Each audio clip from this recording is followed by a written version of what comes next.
Tara, gawa tayo ng fish taco. Gamit tayo ng salmon fish.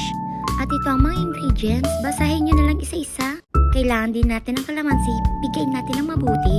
Pagkatapos, lalagyan na natin ng virgin coconut.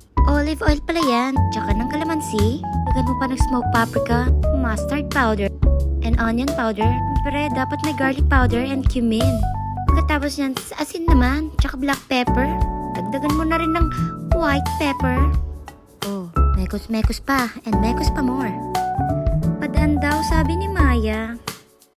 Gawa naman tayo ng mango salsa. Bell pepper sing laki ng mata mo. Mangga sing laki ng puso mo. Gawin mo ng parang pinya.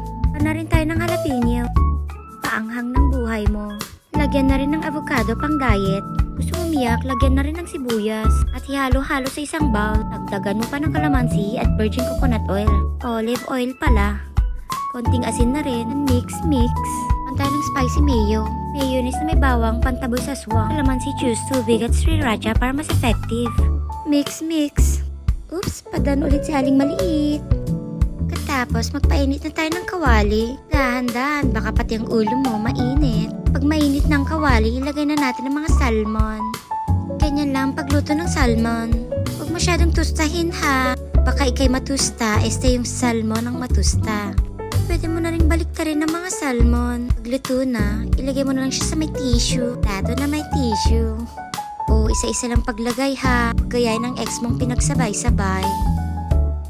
O, tara na. Kakain na tayo. Tikman naman natin tong niluto natin. Kalimutan muna natin ang diet. Marami pang araw.